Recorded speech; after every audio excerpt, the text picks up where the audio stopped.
All right, welcome everybody. Thank you for joining our happy hour. This is the last one of 2023. Hard to imagine this whole year has gone by already. It's incredible how supportive you all have been as we embraced this year. And we're going to have another one again in January, very early in January. We'll announce the date a little closer to it, but I think it'll be the second Thursday in January. You can pretty much count on that. And so, yes, you are seeing, no, Scott Harper, you are not seeing Sorcerer Kings today. That is the next one. But you are seeing some really cool things. So fear not. But we will do a 2024, which is our 5th anniversary. Woohoo! Let's get fired up about that. 5th anniversary celebration starts in January, and it will go, because I'm the marketing commercial guy, it will go all damn year, because there's no way I'm giving up a single day of it. So be ready, be excited. And in the meantime, we have some amazing things to show you. The lovely Dimitra and Yanni, well, Johnny's not that lovely, but Dimitra is. Oh no. Are going he knows. Look at him. Are going to be talking about OP Season 3, and I will do my level best to distract and drive them a little bit nuts. But we're very, very excited about what we've got coming up for you around organized play. But before we go to that, I know that we have to show stuff. And I'm going to start off by showing a beautiful image I was just sent today. And I think some of you have seen very, very recently the Ironclad in its glory, but I just thought this was worthy of starting off the show. And so this is the Ironclad Drake. It releases December 22nd. Pre-orders have just begun, and pre-orders with your FLGS have also begun. We will start shipping these to FLGS next week. Very, very exciting. And so that's coming. So that's something to look forward to. And next, somebody is doing all of the admitting, I hope, right? Whoever it is, thank you. I hear constant ding dong, which is, I know, Leo, you love what I use. So the next thing we want to, I beg your pardon? You said when you use you love it when I use it? What? The ding dong, the stupid noise that I hear that apparently no one else hears.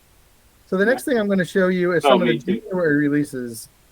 You will be the very first people to see what we're about to show you, including, and I'm embarrassed to admit this, but including our own team, with the exception of a couple people in the office. No one has yet seen these. So we are very excited to show you first the City States Companion Cavalry.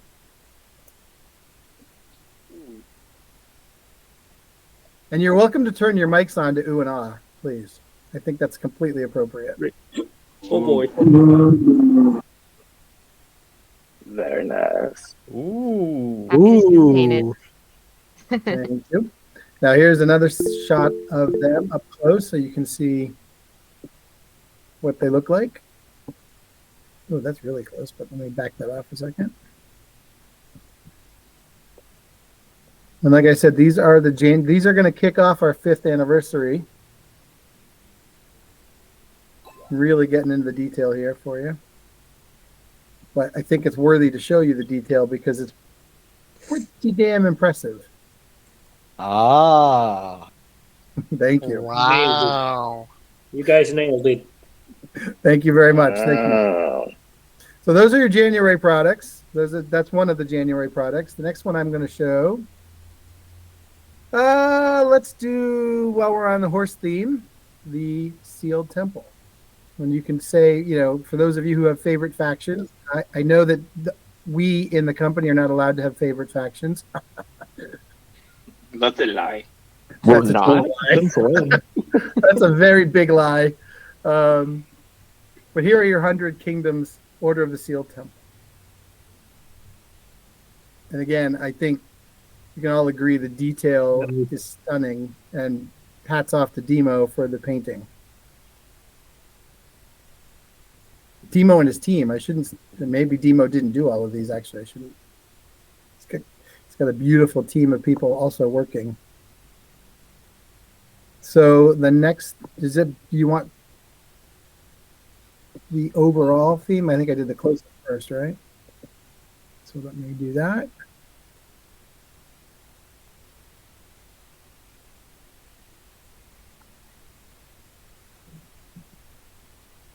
Another view.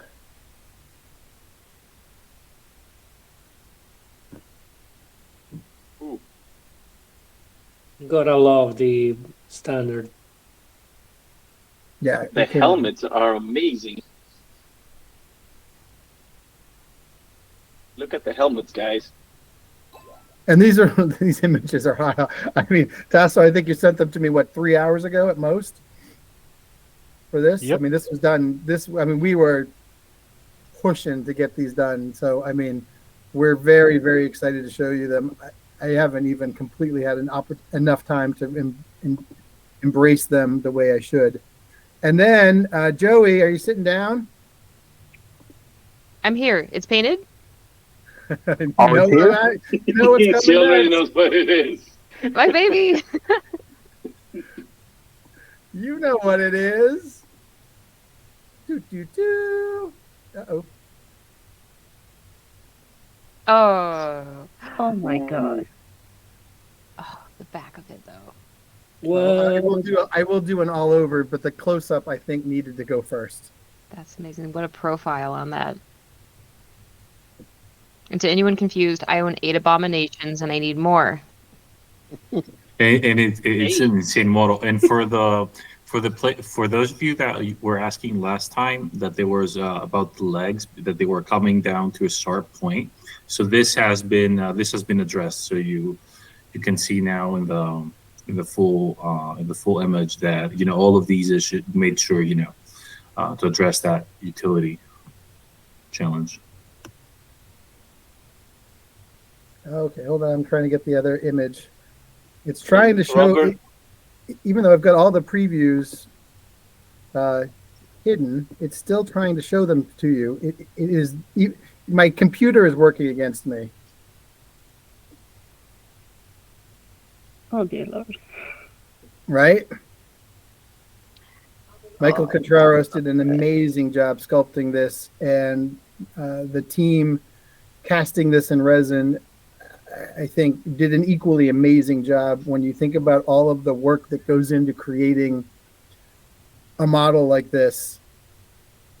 It's decidedly a team effort, but this is a Contreras. This is a worthy artisan series. We're calling it a 5th anniversary remix because obviously there is an A-bomb already out there, and this is going to be the first 5th anniversary celebratory item as we kind of go back to our roots and reimagine and rethink what it would look like if we knew then what we know now. Amazing. Yeah, we're pretty excited to show you those. So that's a really nice way to kick off, I think, this happy hour. And I haven't been reading the chat because I've been focused on showing pictures, but I'm gonna, as I noted, be turning this over to Dimitra and Yanni, who are going to lead most of the conversation.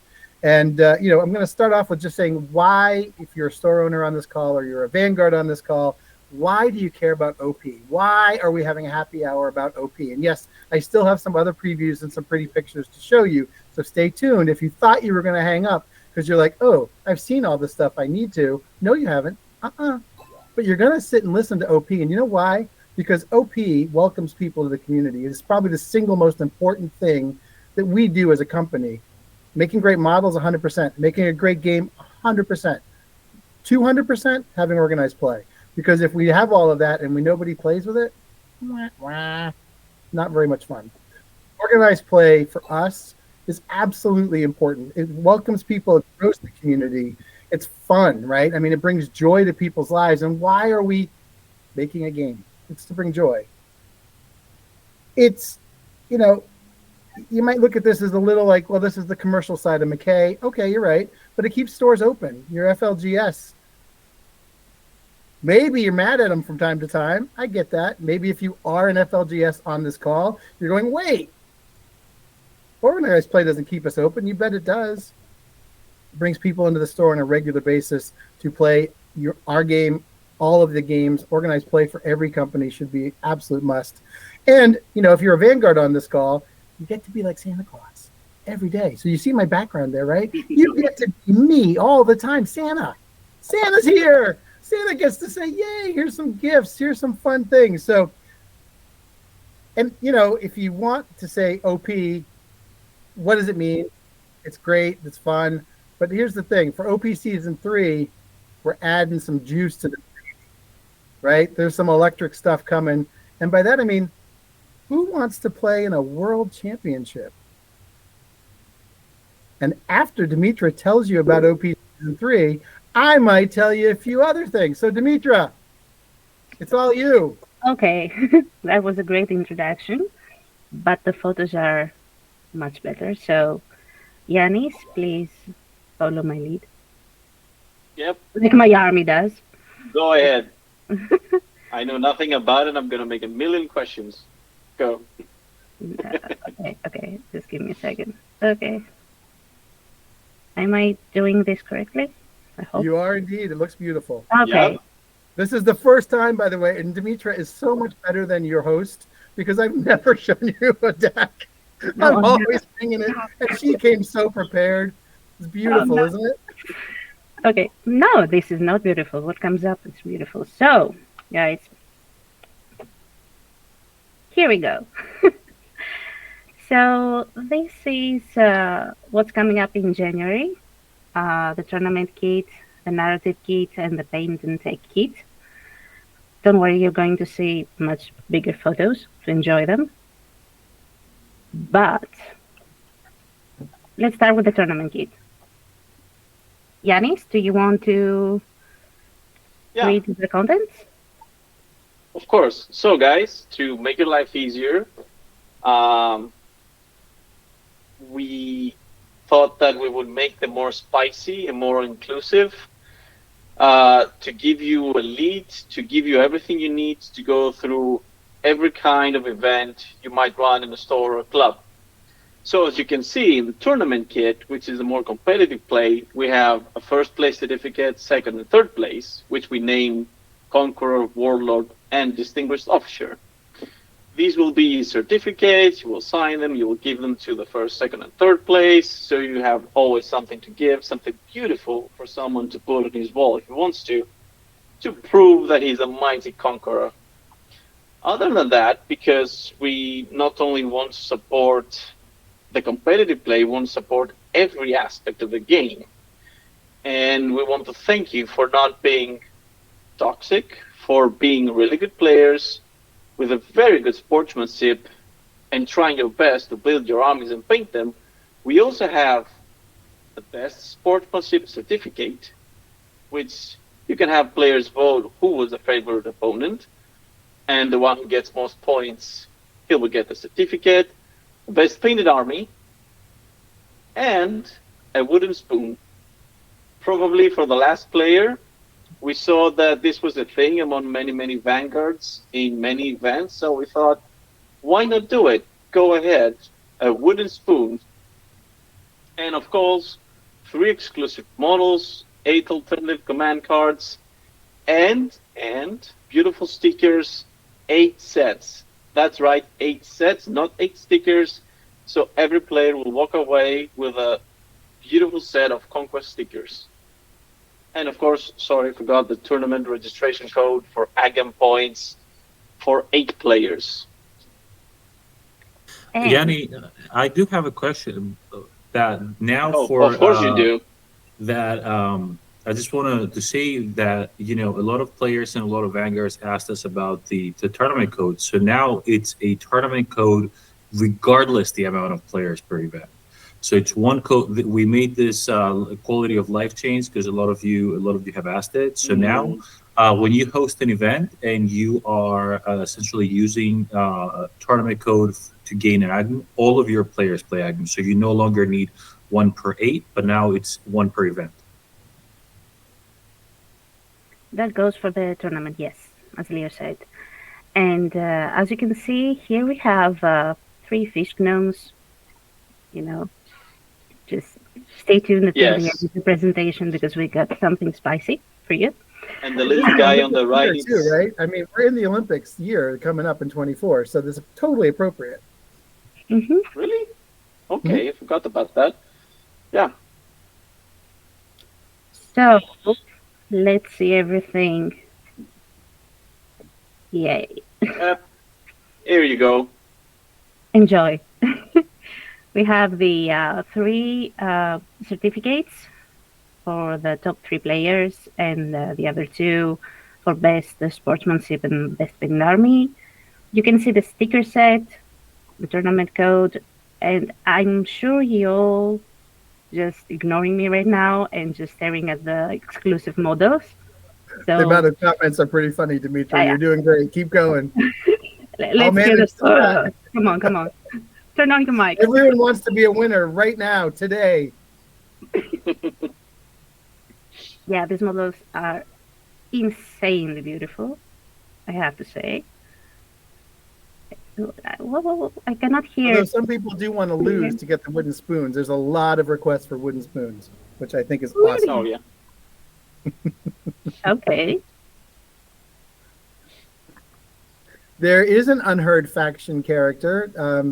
These characters are named, but I think everyone knows that the middle one is a Weaver Court, the duelist. The pirate and the emissary are to be determined, to be named. So they are characters. Beautiful models. Every single one of them. I love them. Their names are actually Steve, Janet, and Bill. Fun fact. Really? The third guy's name is Bill? That's Bill, yeah. That doesn't sound right. What? Why would it not sound right? That's his name. His parents named him that. Okay. As long as you I don't have no call it argument. Aaron, I think you're fine.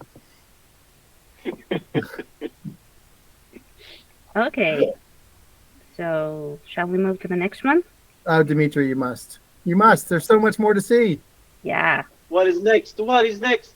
Next one is the narrative key. Oh, nerd Yeah. kid. I can't help but admire those lovely fish gnomes there playing their game. Oh, just you wait. So, guys, yeah, I know. So, guys, apart from the more competitive play, we also have the narrative kit for those that want to run casual events or host slow grow leagues. We have the narrative kit. You have the cloth map, which is going to be an amazing, very high quality cloth map for you to hang on your store, in your club, with your friends. You can pin down, locations each one controls, however you want to play it, and you can make a whole story out of it. You're going to have 3 metal objective markers, which are amazing. You'll see them later on. 4 measuring tools, 8 alternative command cards, 1 for each player, campaign rules booklet, which is going to help you a lot, 8 Conquest sticker sets, and 8 store activity codes for Agam points, 1 for each player. And I think, Dimitra, correct me if I'm wrong, those stickers are different than the other ones Yep. in the tournament kit? Show them the Oh, picture. So you need to have muted both myself, kits. So, yeah. Here we go. Oh. Wow, the metal coins are amazing. Yes.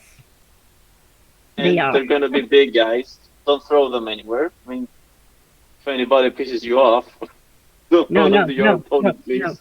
no. They're heavy. We're a peaceful community. Don't do that. Amazing stickers. I love the measuring tools. I love the angry chicken sticker. I do too. I wear it. That's why you have it there. My favorite is the fish gnome hugging the tontor. Yep. I mean, that takes a cake from me. Aaron, And the clock. everyone who is asking, I'm just going to jump in. The OP kits are coming the end of January with all of the January releases we just showed you. that seems to be coming up a lot. So I thought I'd jump in and answer all the questions. Yep. End of January. And go ahead, guys, because these will be very, very useful for all vanguards and all kinds of events. And I don't think anybody is gonna miss that. Is gonna want to miss that. Mm-hmm. So, and last but not least, we have the paint and take kit. Look at the fish gnome. Oh, Look how much he tries. that's me drawing. Modeled after my expression my- when they saw me trying to paint. That's me painting the abomination I have behind me. Yeah. So yeah, So here, Yanis. I can see them. Here we have 8 minis. You say 8 noble lord sprues from the 100 kingdoms. This is 8 full minis. 8 full minis for 8 Wow, amazing. creative players. Yep. So How did you get basically, this we by the give. commercial guy? How the hell did I approve this? Is this true? Is this right, Daryl? Okay. It's on the screen. It must be right. If it's on the internet, it must be true. It must be true, yeah. And of course, you got the bases to go along with the mini, table tent, and paper mats, which Dimitra will now show us how amazing this painting paper mats are gonna be. You ain't gonna believe it, guys. You're going to want to collect them all. Boom. Yeah. Because these paper mats also show you how to build the model. And they have a QR code that takes you right there.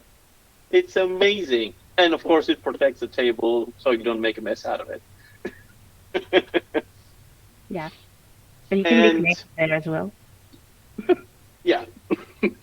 And we went with that model because it had a very good aesthetic. You can show people how to paint armor. You can show people how to paint cloth. A little bit of skin. It's amazing and super easy to build and paint, and it's a very useful model. Even if you don't play 100 Kingdoms, I mean, I've painted it. It's a really nice model to have around, even though I play with Drews. I love it. And I think your players will do too.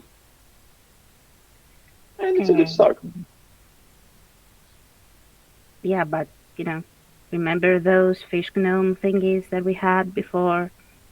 Really? You mean there are more?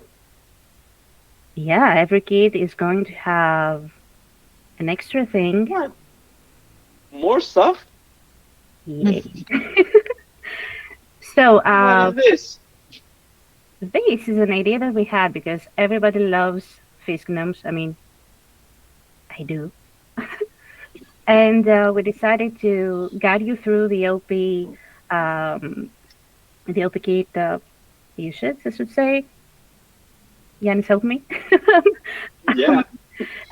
So yeah, we wrote down some basic instructions of how to use the kits to help you out, to guide you through, and we decided to make it more fun and create an instruction comic with the fish gnomes. So those little photos that you saw before are part of these comics. They're going to be different in each box, sort of different for the narrative and the tournament kit, and totally different for the paint intake. Totally. I mean, you will see. I don't want to spoil everything. Yeah. It's a sneak peek. Come on. Yeah. Sneak peek, and every OP kit has a few differences in the comic because it refers to, you know, different kinds of events. As you can see, you're a vanguard, and the first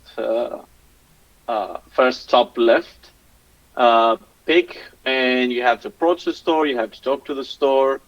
Second pick shows you have to book dates, have your space organized, gather the people, give them the awards, the prizes, and post it also on social media so more people know and more people come into your community.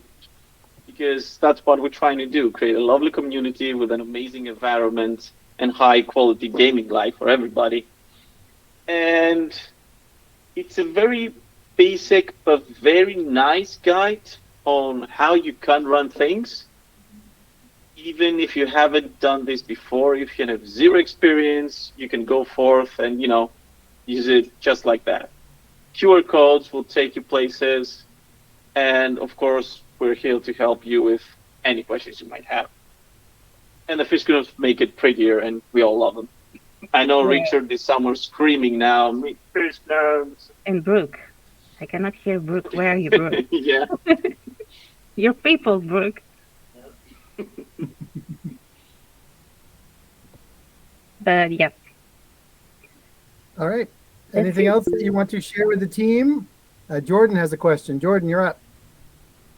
Yeah, I just want to say that I really appreciate all the work that you guys put in, and the amount of work that I know probably went into this comic is wonderful, and whoever drew it did a great job. And I just want to say thanks for all the hard work you guys do. Oh, thanks, buddy. Thank you, Jordan. Makes the heart feel good. No, that's awesome. We appreciate it. We're very excited to be showing these off to you. We as a team, and this was a very collaborative team effort. I mean, I think everybody was pretty much involved. Really worked hard to make these. And I like to say, if you can make it so that Daryl can figure out how to do it, then every FLGS store in Vanguard can definitely do it. So this was dumbed down for me. And so I had to go through it and make sure that I could understand everything. And I kept it very, very simple so that, if you have a reluctant store owner, if you happen to be a Vanguard for a reluctant store owner, even they can figure it out, because you can just tell them, hey, if Daryl can figure it out, you can figure it out. So that's the nice thing about this. And, the other thing that I would be remiss if I didn't bring up is that all of the OP events, of course, tie in greatly to our companion app, right? And Leo, I mean, you might want to tell them about some of the things that we've added very recently and quickly into the companion app. But I mean, that's one of the reasons why we launched the tournament play functionality into the companion app, because we knew this was coming. I don't know if you want to add anything to that, Leo, or not, but definitely you've been noticing that since the very beginning of our Army Builder Online, you've seen how we have been expanding the capabilities of the app, right? So the Army Builder was simply a very simple, let's say, first step, but we want to make sure that the companion app is an all-encompassing tool that provides quality of life to tournament organizers and to players. You've given us great feedback. We are still putting new things in the tournament function. For example, now you're going to, yes, I do have it in your mic. You're going to be able to now, for example, play less rounds during a tournament. So this is something that we're fixing. You asked for it. We're adding new functionalities towards, certain things that have been requested. It will take a little bit of time before we have the player-facing side, so people be able to see the pairings. But it's very important to say that as we streamline and we're looking at some of the bugs that you guys mentioned, all of our official events, and especially the events that were going to be some of the events that Daryl foreshadowed, are going to be run exclusively through our app. So if you're a Vanguard, if you're a community member running tournaments, it is crucial to make sure that you do these events through the app, so you can get all of the beautiful rewards that we have. And of course, you're going to be seeing the narrative payroll side of the app. Thank you so much for your feedback. We've received a lot of comments on it.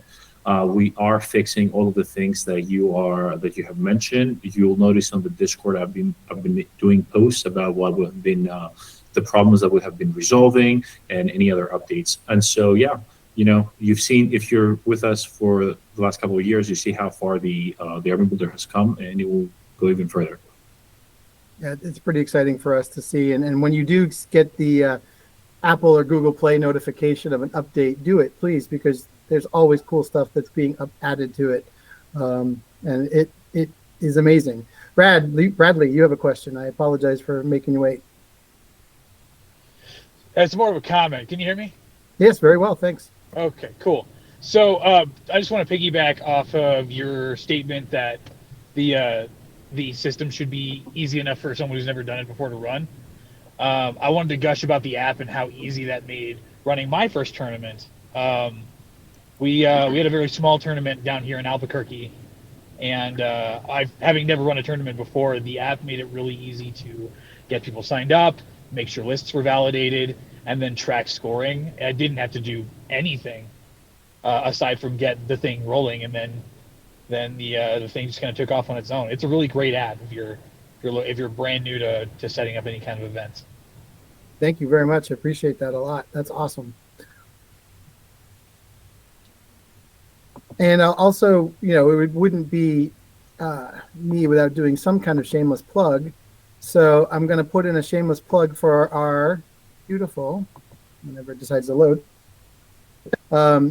Because when you're running an event, particularly as a Vanguard or store, please add your event here. We're really thrilled. And of course, it's later in December, because I think also people haven't put them in. The November calendars, you can see there, is quite full.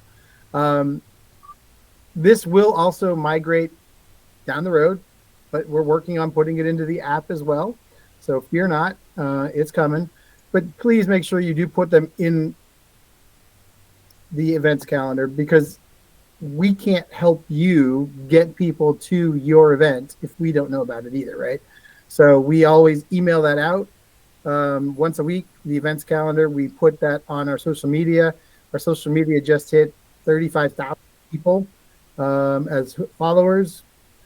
And our social media reached 7 million people last week, to the point where, amazingly, you as a community literally crashed our server on Monday night or Tuesday night. I've lost track. It's all a blur.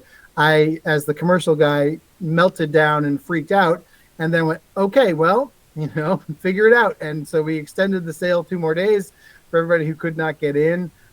Thank you for your patience, and my sincere embarrassment and apologies that you managed to somehow exceed the server limits. But I am very, very grateful to you all for doing so, because it showed the power of community, and it allowed me to yell at someone who wasn't me in this case. So that was nice.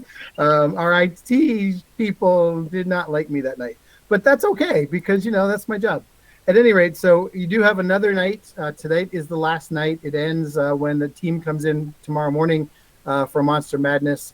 So if you do want to take advantage of the $99 Hellbringer, Sea Yachtner, or Fallen Divinity, or the $359 pairs on the Yachtner, Tantor, and Drum Beast, this is your last chance. They will never be this cheap again. The other thing I want to note is on the Jolly and Mean holiday set. I guess I can show you for those of you who have not seen it. This is one of the, Tasso and Natasha have been doing truly beautiful work with photography. And I got to say, Tassos, I don't know which one of you did this one. It's my favorite. Like, this is absolutely my favorite photograph.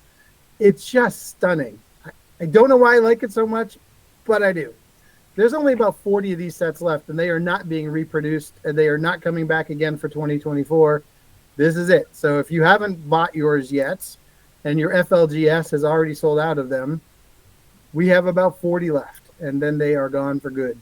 So they've been selling very, very well, and I think this photograph had a lot to do with it. So just fair warning.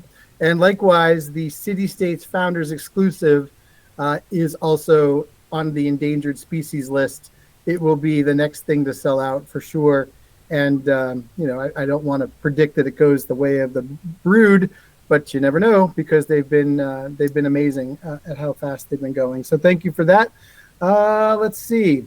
So I noted the beginning, or sort of the beginning of Dimitra and Yanni's talk, that we were going to talk about OP in a bigger way. And Leo, do you want to, I am not of Greek heritage. That's going to shock everyone, I know.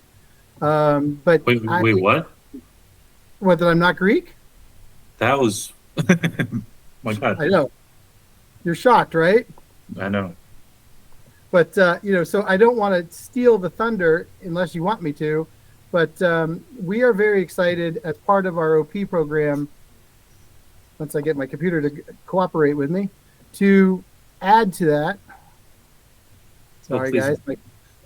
I think that I'll be very happy for you to do the honors. But Oh, really? Okay. I'm trying to get my computer to work, and now all of a sudden it is giving me a fit. Your computer just found out you weren't Greek. I know. Sorry, gang. He has now been accepted into the Greek community, Daryl. I can't show this yet because it's putting the previews there. Oh, I hate this computer right now.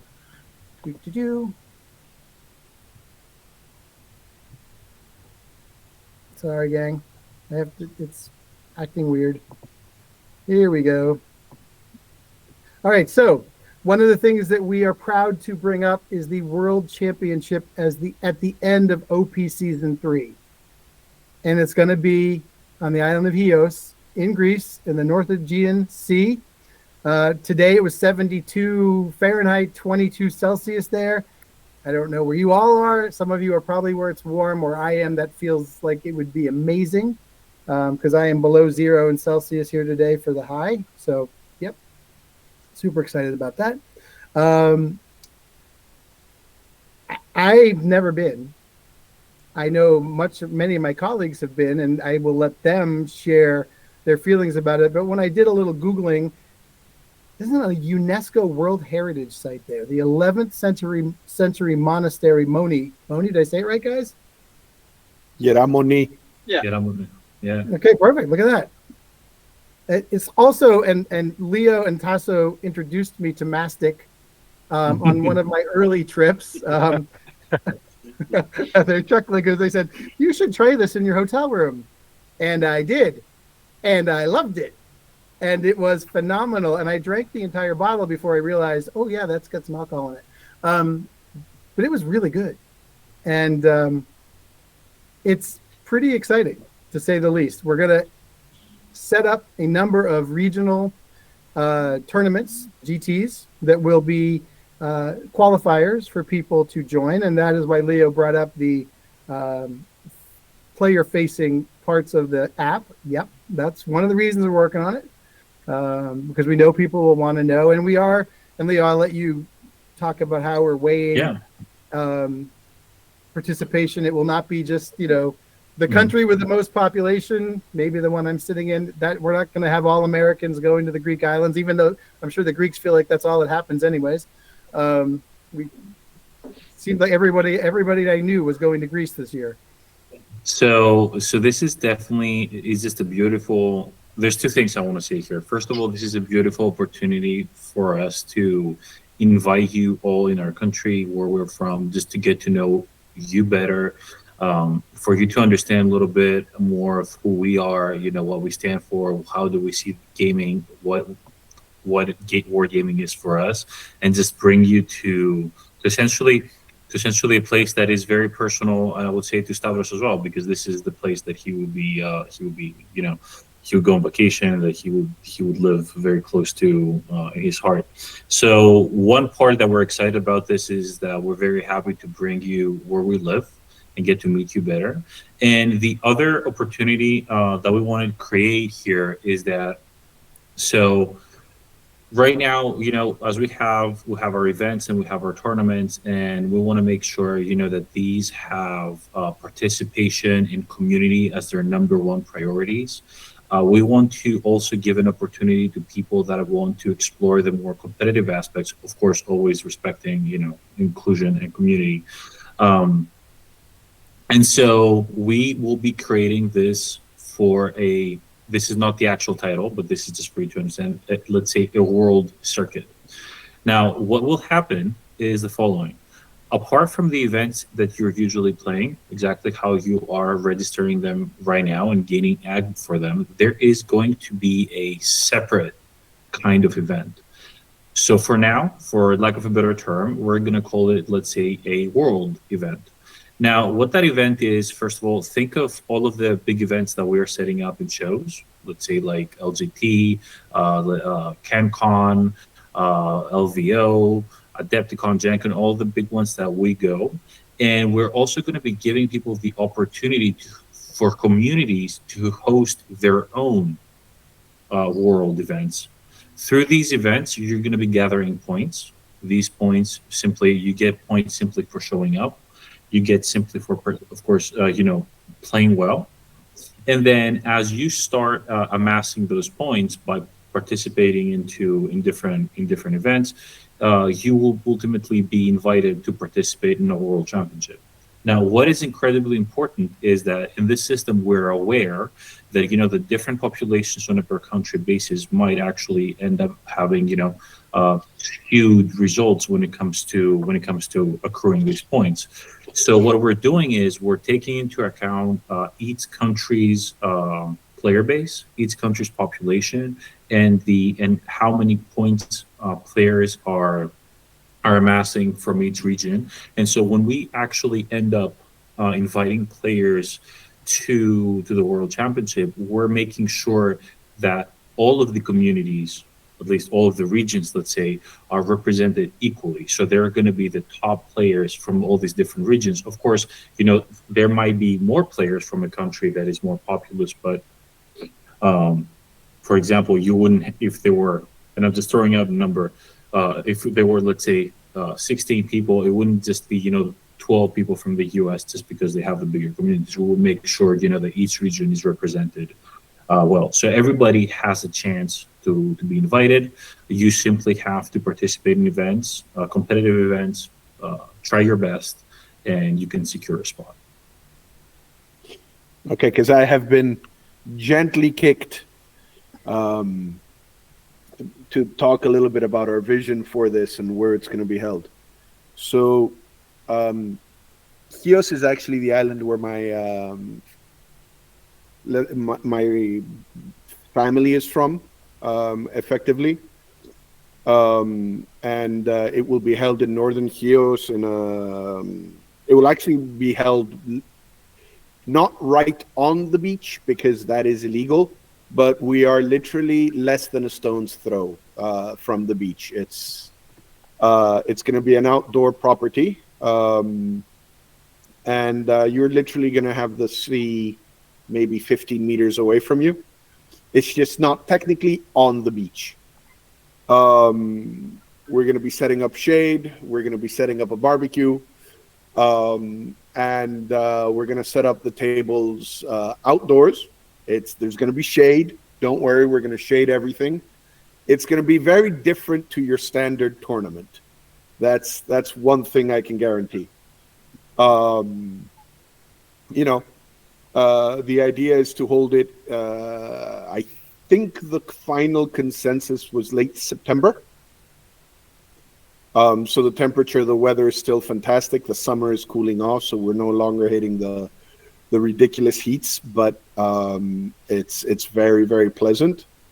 We are going to be offering room and board for the guests.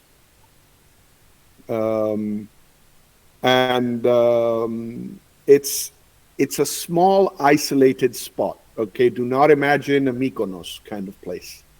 We're going to be hosting it early in the week, so people can travel over the weekend to meet us there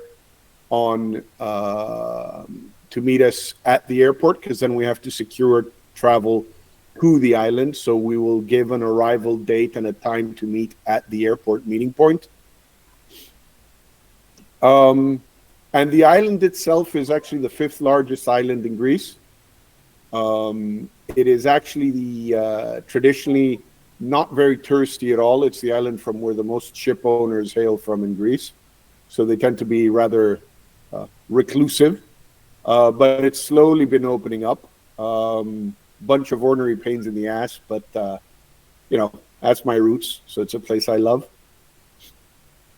And it is actually beautiful. The beach itself is gorgeous. If you guys get a chance to Google it, do so. We will be posting photos when we make the formal announcement on Facebook. And yeah, the idea is basically a small, intimate, chill gathering where we get to play. We get to see the best players in the world play. And the idea is to eventually expand this, because the beauty of having it outdoors is just we add more tents and we can add more tables.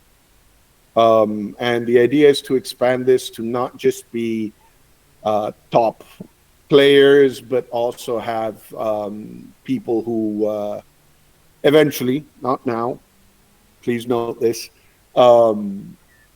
it's to be able to bring in people who love the lore, people who love the painting, host painting tournaments, basically grow this to be a huge event in and of itself. Off in this little unknown corner of Greece, with the beach right there, so you can jump in whenever you're in a bad die rolling streak. Although I don't know, Leo might kill me over what that would do to the tournament timings.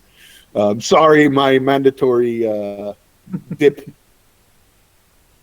Yeah, so that pretty much sums it up.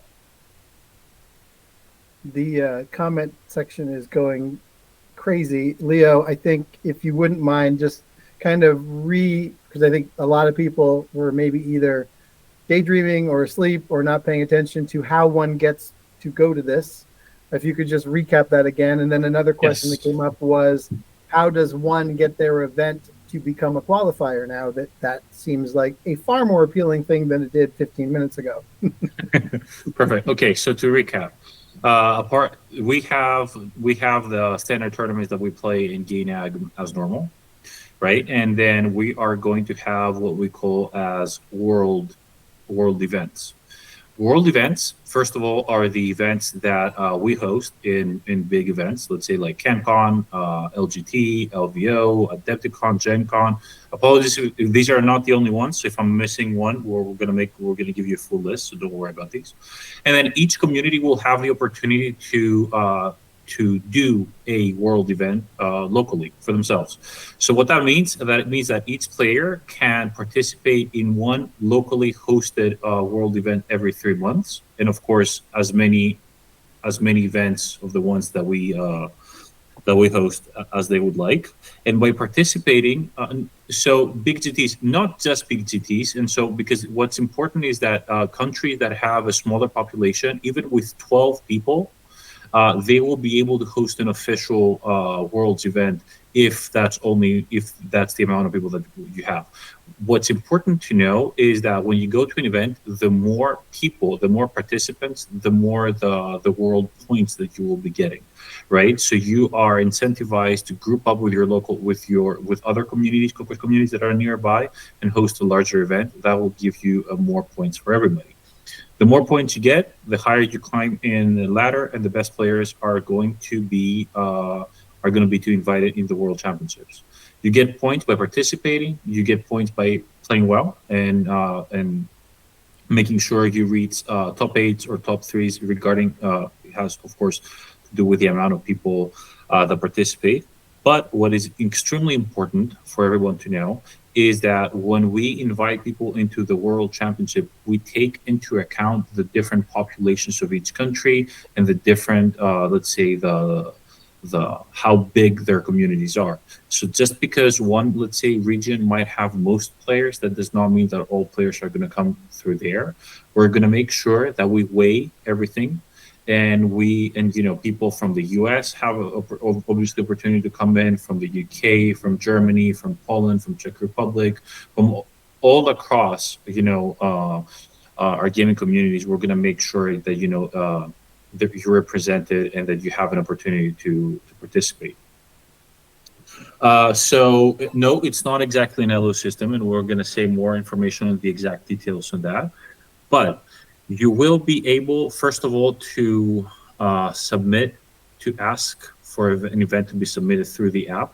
Essentially, how it's going to work is that, unlike the regular events that we have, which is simply you start a tournament and that's it, this one, you're going to have to request it at least a month before you host it. You're going to work with our community team.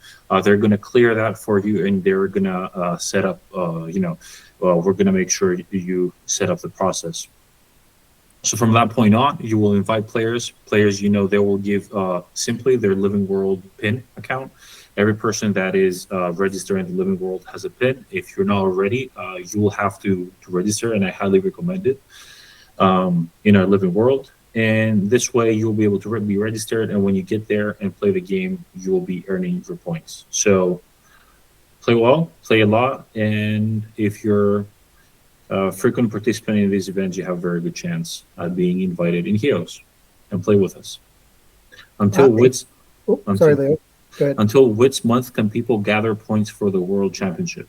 So we will announce the exact dates of the World Championship further down the road, and we're also going to announce the cutoff point. Now, of course, you will know all this information in advance, and in this way, you'll also be able to, let's say, schedule a little bit when you want your local events to be ran. If it's a store or a club, that's perfect. If it's a Vanguard, they could host one for you as well. And you'll have time to book flights and everything. We're going to cut it off, with enough time to be able to get reasonable airfares, not with 3 days notice. So understand, we know that this is not, you're not going to be doing an event the week before and have it qualify. That's not going to happen. Just so that we're all clear about that. Another question, Leo, that came up is the minimum number of points to be a qualifier in a tournament. So a minimum number of players, that will be 12. No, well, players, that would have been the second question, but the number of points, can they play 1,000-point tournament, a 1,500 point? Okay. So thank you. So that's a great question. So in order to participate in these events, they are going to be at the points that we recommend for organized play in general. So for TLUK, that will be 2,000 points. Perfect. And will there be a painting requirement in the qualifying rounds to get invited to the World? I would imagine the answer is yes, but it's not. Yes. So of course, you're going to find in our website at Bellum under tournaments. You're going to find all of the rules that have that they're there in regards to what goes when it comes to painting, what goes when it comes to conversions, what you have to have with you. So all of the rules found there, you'll have to follow in order to participate in a world event. And also for your perusal, now if you go into Parabellum rules and you go under errata and FAQ, usually before what happened is that you would download the errata document. Now you'll notice there's a link and it takes you into a part of our website that it has a website version of all of our errata and FAQ. So we're also streamlining going towards, a world event. We're streamlining the way in which you can access FAQs and erratas as well to make it even easier. And hopefully soon you'll be able to draw this information through the app as well. So there are a lot of quality of life things that are being built to help you make your experience as smooth as possible.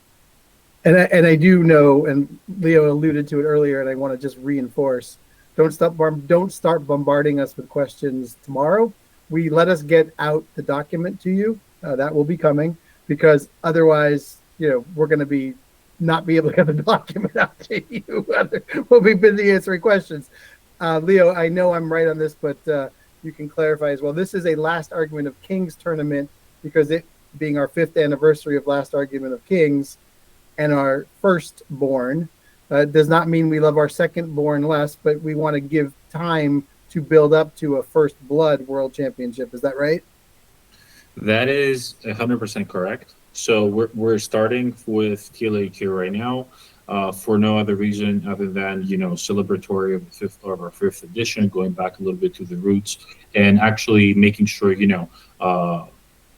giving us the time that we need to have everything perfect and ready for you before we also put First Blood into this. But First Blood has we wanted to have tournament play that is equal and as developed as TLUK. So for this one, it's going to be TLUK, but people that love First Blood will have an opportunity to participate in world events for those. And encourage people to start presenting First Blood tournament and play for those who love skirmish more than rank and flank. And we're not saying people have to do, and if they love TLAOK, play TLAOK completely. But have, for those of you who have stores, have a First Blood night as well. What I've learned as I've traveled around this world is that there are players for both games, because there are players who like playing different styles, but they love our lore, they love our miniatures, and we respect the hell out of both game systems. Make no mistake, they are equal siblings, even if one came a little younger and a little later. They are very, very much our equals within our company. So just don't, for those of you that maybe grew up on TLAOK and are used to it, don't think it's the little brother thing anymore. The First Blood is growing up fast, and any of us that have gotten along in years knows those age differences matter less and less as we get along in years. So be forewarned, First Blood is to be taken just as seriously. I would like to answer a couple questions that I see that are on the topic. So Scott asks whether if at some point somebody is hosting a world event that is after the finals. Well, you're right. This is going to, the points there are going to count towards the next one. I see a question of whether there are plans for official team tournaments in the future. So we've seen a lot of requests for multiplayer, first of all, style of TLAOK and First Blood. So that is 2v2 or 3v3. And this is something that we have seen it as feedback, and this is something that we'll be very happy to put out there. But specifically to the team tournaments, this is also something that has been requested, and we're very happy to see that communities around the world are growing to a point that now that as we move on in the very near future, we're actually at a very good point to start looking at team tournament formats as well, which would be very very interesting. So it's not something for 2024, but definitely a first version of how team tournaments will work in Conquest could be out in 2024. So there's a question about whether when you'll be able to start accumulating points, and also David asked if tournaments that have happened so far give points. So tournaments that have happened so far up until this point do not, but LGT and CanCon will be considered world events. LVO. Sorry, LG. I keep saying LGT as well, but LVO.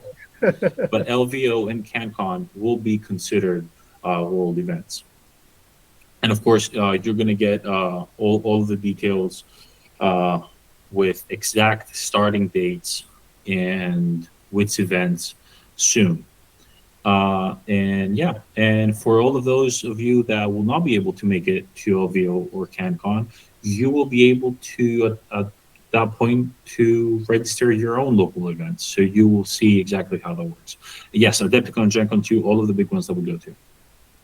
Yeah, you can count on all the big ones, and we are, the team this week has been working really hard to be thinking about how we get everybody involved. LGT 24 would be probably too late in September, Leo. Something to keep in mind. So we are working on all of these things. LGT would probably count towards the next one. So right, but it's definitely one. But LGT 23 will not, because we hadn't put this forth, and we're not going to do that to people. Nicholas, you have a question? Yeah. So some of the vanguarding stuff I do is to organize online play. Is there the possibility for having an online qualifying event? So there is something in the works that I cannot say yet. So for now, I will say not yet. All right. I would like to answer also some questions, Joey. So from Prime Gaming, Vicarious, what if I travel from a country into another one to participate? How would my points be counted? Well, so whether you participated in a global event or not simply has to do with you register by giving your PIN. Essentially, what happens, you can only participate into 4 local events, and when we say local, we don't mean one that is geographically close to you, but when we say local, it is a global event that has been hosted by someone other than us. So it's the community leader, a vanguard, a store, an LGS, a club, whatever that is. So if you participate in one local event with your one world event like this one, you will not be able to gain points in the next 3 months from it. But you will be able to play and participate, but you only gain points, right, for every 3 months. However, if you do 4 a year, local events, then you can, on top of those, you can also participate in however many larger events, the ones that we run as well. So you can essentially do 4 plus whichever, however many um, we're hosting. Now, what's important is it is a lot better for communities to come together and do one larger event around your area rather than break it down. And yes, David, it's very important to take into consideration that we're not inflating the amount of what you call it, the amount of attendance unfairly. And I think it's fair to say, Leo, as well, that for some of the big events that are world qualifiers, there may be some invitational scenarios where Dave Richardson suddenly wants to come to Adepticon. We'd be like, Dave, no. That's got to be saved for the folks local to Adepticon. We love you. We'll see you at UKGE. Yeah, perfect. Yeah, and then where can we all find the cons that Parabellum will be at? So when we release information about that, we'll make sure that you know exactly which ones are going to be counted as world events. We're working on that list now, to be clear. Will winning a major event like Gen Con be enough points for an invite, or will it take multiple events? So this is a great question, and it's important to understand that it's down to 2 factors. First of all, winning on its own such an event gives you the most points that you would get. Then there is a multiplier on the points when it has to do with certain thresholds of participation. So the more people, the more points you can get. And so of course, certain major events could potentially award more points on top of that, right? That is also to incentivize, let's say, or to give, let's say, help into smaller communities that they only have that their local cons cannot nearly be as big as one in the US, let's say. So it really has to do with which major event, but just because an event is a major event, it doesn't necessarily mean that this is an invite. So we're going to be announcing the points as we move on.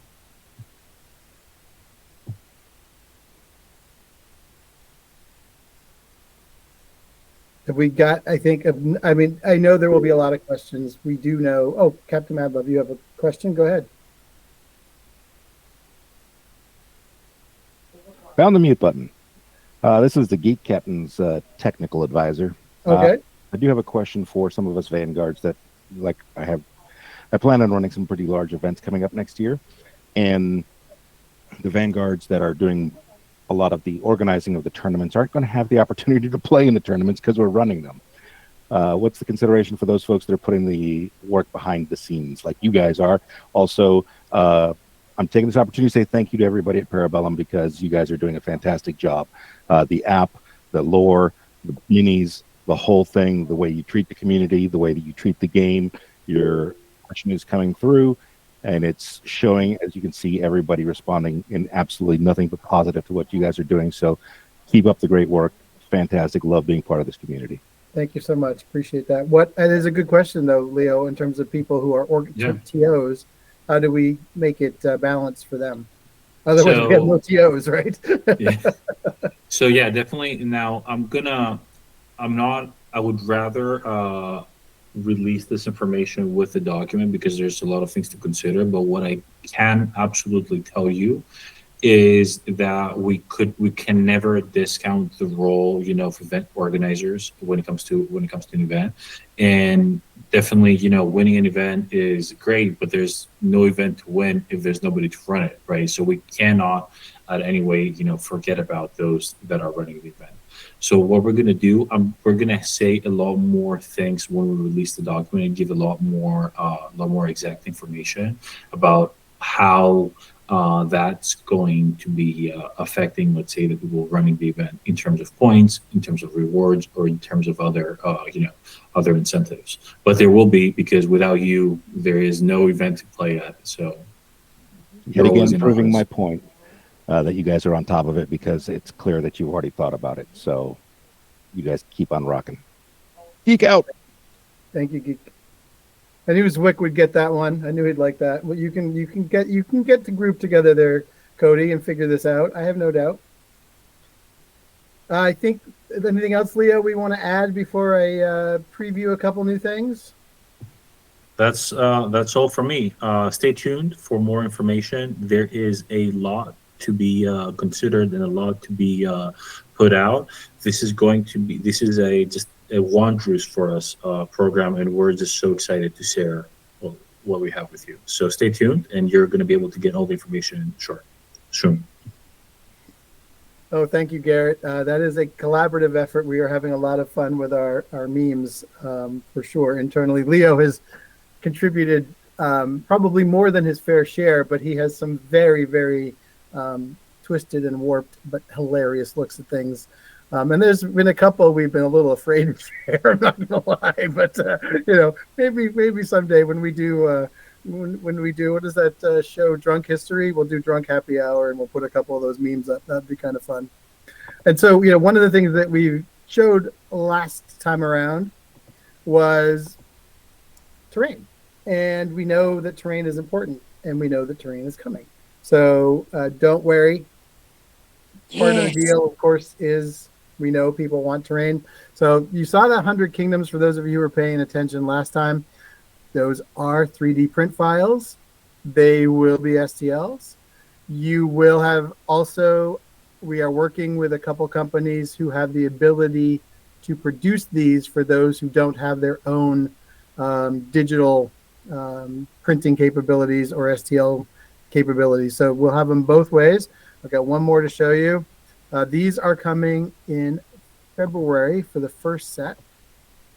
So we'll debut them more formally with how they're coming at the January happy hour.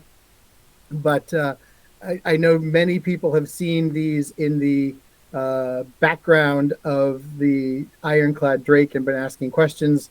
And so I felt, why is that weird? That I felt only fair to showcase these to you today. It's cutting off the bottom for some reason. What is going on here? It's always something with these stupid computers. Oh, yeah. Oh, you already see it. Now it's still cutting them off because of the stupid preview screen. All right. Anyway, you get the gist. Oh, now it's nice and big. So one more thing I'm going to share with you. Well, I should say, are there any other questions people want to raise their hands before we wrap up this happy hour? Because we're wrapping it up for 2023, getting excited for 2024. Jordan, you have a question. Yeah, and you may be about to talk about this or not. I feel like last happy hour there was mention of potential like faction specific objective markers. We are working on it. We don't have them yet, but it is something that's definitely, we hear you, and we are working on a bunch of different accessory items, for lack of a better term, as we go into 5th anniversary. They are definitely, we don't make those metal coins, for example, or some of the objective zone materials. We don't do it ourselves, so we are getting a number of different opportunities and quotes made to us. Very cool. Awesome. Thank you. You're welcome. You do have a warped but somewhat not completely inaccurate look at the world, and I love that about you. Bradley, you have a question. Yeah, I was curious. I know that the lore is definitely one of the things that sold me on this game and this setting. Will there be any plans for novels or any other kinds of books in the future? Yes. Yes, for sure. It comes up at every happy hour, and we're glad that you are also anticipatory. And I will just say, it is not as simple as it seems that it should be. Fair to say, Stavro? Say that again, Daryl? It's not as simple as you would think it would be to just suddenly God, no. put out a book of lore that we already, in theory, have made, but it isn't as simple as we would like it to be. No, and the novels, the biggest challenge is finding somebody whose voice, the younger the world Careful, is. you're going to sound like a boomer, like me. No. The younger the world is, the more careful you have to be that the first novels hit the right tone. Otherwise, you end up with all sorts of stuff that is all over the place. It that can also be appealing because you can create this massive breadth of and there's a little bit of everything for everybody. But the heart of it is when you start, you've got to make sure that the writers hit the right tone, and finding those writers is incredibly, incredibly hard. Mostly because I'm incredibly, incredibly picky. But it's a work in progress. There was a note, and Bradley or somebody raised their hand. Maybe they didn't do it, but did it by mistake. Peter Davidson, and I don't know if you're on the Google Meet and want to speak, but you wrote clarification in the rules based on the Discord. It's really needed. I'm not 100% sure what you're asking, but I do want to make sure everyone is aware that the rules at parabellum.com email address is answered very, very quickly when there is a question about a rule. Even Dave Richardson and I, last happy hour, got in interestingly we were talking about translations and how even both of us speaking the English, one of the king and one of the set free Americans, and it is not the same English. And so no matter how we all write, we will all write things in a way that is somewhat different no matter how much we try. And if that is the type of clarification you mean, I am very confident to say that the rules at Parabellum Group Leo leads this and he is on it like white on rice. He is just completely engaged in helping people. And then that gives us a lot of opportunity to rework the wording for us as well. So please do use the rules at parabellum.com. And if you do have questions that you want to ask publicly, you're welcome to here. But certainly that's a great opportunity to get clarification. Captain Madlove, the pronunciation guide for names, I do put that out for every retailer. That is 100% true. And I think the team does it oftentimes just to torture this guy. And I don't blame them because I torture them enough that I can't really fault them for it. But there are some names that you did not even get because I'm just like, no. Absolutely not. There are not enough vowels. What do you mean some? You vetoed like a full third of the names, Daryl. During COVID, there were a couple that were so spit-worthy that I'm like, no, there's not going to be. But it's a good question, and I think we can put those on our website to have an official pronunciation guide. That'll be funny. I want to add a little bit to the question on the Discord clarification. Is that one thing I mentioned? Now you're gonna find, under our Parabellum rules at errata, when you click, you'll notice that it takes you to a website rather than a document. The same thing will happen for First Blood, and essentially by doing that, we are relieving the need to have to update and republish a document. So now FAQ and errata in designer's notes is always a live page on the website. And so as people ask more questions, we will be able to update there. And as we take some of these questions and further clarify them in the rulebook, we'll be removing them. So this process is going to become even more seamless now. Awesome. Thank you, Leo. There is the narrative set of rules is already, correct me if I'm wrong, Leo, it's already out. We announced that last month. That is correct. Yes. So yes. Right now, what you'll be able to find in the narrative rules is a basic set of how to create and start expanding your payroll. And this is something actually that we will be releasing content for constantly. So right now you have the very basis of it, and then tied into certain living world events, and also, periodically you will be able to find new items, new new armory upgrades, new everything essentially for your factions within the context of narrative. So this is an ongoing process, and you will be able to always go back and find more stuff for your people. Perfect. Yeah. Yes, Nicholas. That's exactly. So essentially, it's a sandbox right now, and this is the very basis of the system is out. And so upon that, you'll see more and more things being added to it, and just expand the concept of narrative. Perfect. Rob, you will join us in January, I hope. and you will see those hints because I will have a different backdrop in January.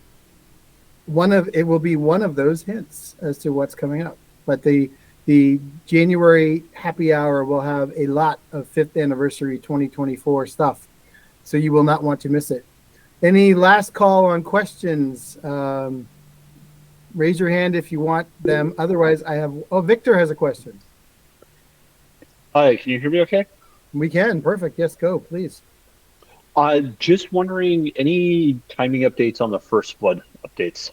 Just curious. I know friends and I especially are kind of interested in anything to do with the retinue revamp. Yes. We are working very hard on it, and we hope to have a pretty exciting announcement for you guys soon. And but yeah, definitely, especially early first quarter, along with certain other updates. You'll find certain revisions on the core rules of First Blood. So there are certain things, some issues with wound allocation. So there are systemic things that will be addressed. And writing news, funny you say it, is actually quite a big thing. Awesome, thank you. Really looking forward to it. I think just to answer the question about the happy hour for January, the tentative plan, and I say tentative, is that it's January 11th. We will, as we get a little closer, to make sure we have everything ready to go. But that is the current plan, is to have it January 11th. It'll be Thursday. We're going to kind of take stock about whether the 3 o'clock, the hour earlier, made a big difference one way or the other. You can certainly write in to contact@para-bellum.com, and we can get some feedback as to whether depending on where you are in the world, the best timing has typically been in the U.S. afternoon, early evening in the EU. No matter how we do it, it's really hard for us to get all of Asia involved as well, and Australia. So my apologies to those who are over there. But that seems to be, so I backed it up an hour with daylight savings and everything to see how that would work and to make it a little bit better for my Greek colleagues as opposed to starting at 11. It's nicer to finish at 11. So that's the goal. If 3 o'clock works for everybody, my apologies to everyone who was just joining thinking that it was at 4. We tried to bold and put in red that it was an hour earlier than normal. But I knew that it would be hard for everyone to catch it. I will also note, I've seen a little bit of the traffic on the Discord. We have not announced a number for the Worlds. Leo was throwing that out as an example. So please be aware that that is not a number that is out there officially. It is just a discussion point. We will put out an official document to make sure that everyone feels good about it. So don't panic yet one way or the other. We have not made a final decision on that. Is that fair, Leo? Yeah, absolutely. This is for us to discuss. This for you to know what's coming, because there's a ton of great things coming next year. And so, yeah, you'll have the opportunity to see the specifics, go through them, and see what the Worlds means for you and how to participate in it. And look, we know that and we're so grateful, frankly. Let's be very honest. We are incredibly grateful at the number of people who will want to come to Worlds. And practically speaking, we also recognize it's not going to be simple for a lot of people around the world. But we also can't host on an island in Greece a huge number of people. So I know no matter what, it will be a mixed blessing in this regard. And live streaming it, I would say almost certainly, whether it's live or whether it's no, that will definitely happen. Yeah. The issue then becomes one of internet connection, because remember, it's an island, not a popular one. Yep. But at the very least that evening, but it has been one of my goals since forever to actually, because of the turn sequence of Conquest, it should actually be possible to have, to be able to cast games. And it's something that we really, really, really want to do. It's just we've got to build up the technical know-how and the partnerships to be able to do it. We are working on it. Yeah, it's definitely part of it. It will be shown one way or the other, as Deborah said, for sure. So absolutely. Jordan, you have a question? Yeah, sorry, I've had a lot of questions. Okay, we so love that. That's I why we do know- this. So this is totally separate from all of that. I know that the classic Abomination is going to be going bye soon. And I have some new players getting into the game that are also playing Spires that have come across videos that contained a holiday Abomination. Is there any way to get those STL files? It might be a cute way to maybe be like, oh hey, last chance to get this Abomination, and also it's a nice little Christmas sale. I don't know, something to think about.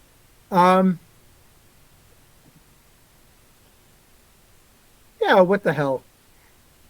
I mean, it's an easy way to sell You know what? Abominations. We'll come up with a way to do it. We put the rules up. I love that idea. I'm looking at my backdrop. How could I possibly say no to that?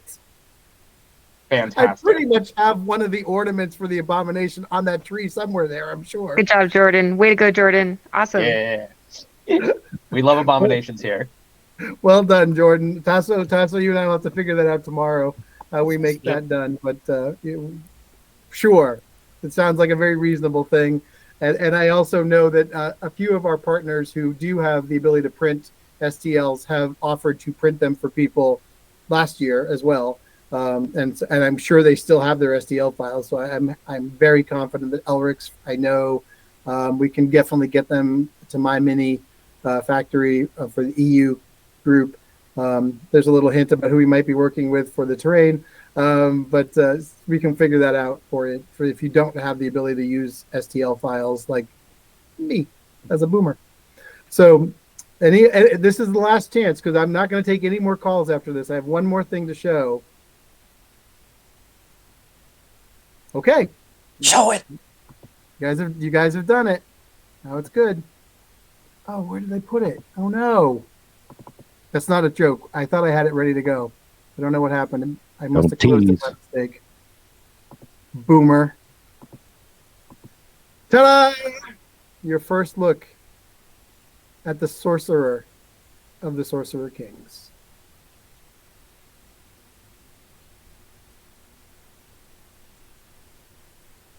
I can't wait to paint that.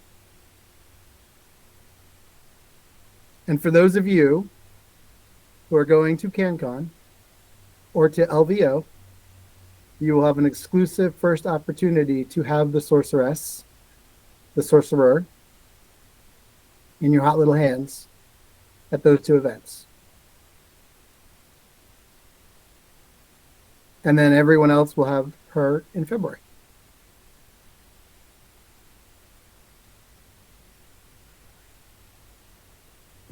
Please tell me somebody's excited because it's too quiet.